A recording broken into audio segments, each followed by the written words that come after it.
a déjà répondu dans une interview aux Échos d'ailleurs que dans le contexte actuel, ce serait une très mauvaise idée de remettre ça sur le tapis.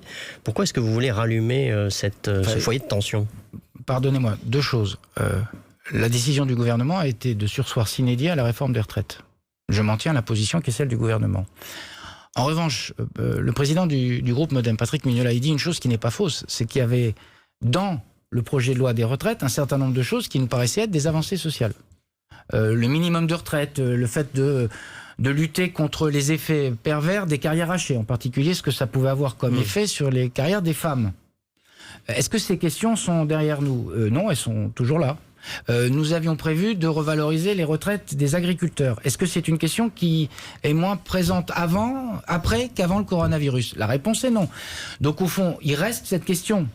On n'est pas dans la temporalité immédiate. Là aussi, il faut réfléchir en forme de temporalité. Mais les questions qui étaient posées sur l'équilibre du système de retraite, la question de la justice entre les systèmes, avec l'ensemble des régimes spéciaux, et la question de la justice par rapport à un certain nombre de salariés qui sont les perdants du système de retraite, et d'ailleurs Laurent Berger lui-même le disait, même si on avait des désaccords sur un certain nombre d'éléments.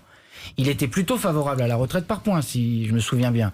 Pourquoi? Parce qu'il estimait que c'était un système par rapport au projet d'origine. Alors Nous, sa colère aussi pendant le conflit. On repose les bases de ce pourquoi nous avions voulu cette réforme des retraites et qu'à un moment ou à un autre, il puisse réémerger dans le débat public. Je ne pense pas que ce soit une mauvaise nouvelle. En même temps, il n'est pas inscrit à l'ordre du jour du calendrier parlementaire. Ça, c'est le ministre des Relations avec le Parlement. Mais les sujets que portait... c'est explosif quand même, parce que la perception est quand même celle d'un grand malentendu. Vous m'entendez? Oui, j'entends, mais... Il n'est pas à l'ordre du jour du calendrier parlementaire. Mais les questions qui étaient posées, c'était pas un texte pour se faire plaisir. C'était un texte, ça se saurait, me semble-t-il, pour avoir vécu cette période. C'était un texte dont on pense toujours et on pensait qu'il pouvait porter en germe un certain nombre d'éléments de justice. Ce que partageait, même si on avait des désaccords avec un certain nombre de syndicats dits réformistes. Et donc, cette question-là reviendra.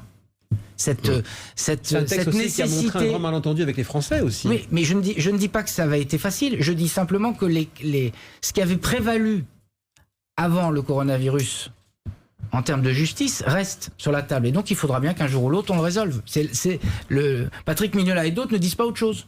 Alors, tout simplement. Pour tenter de dessiner ce fameux monde d'après...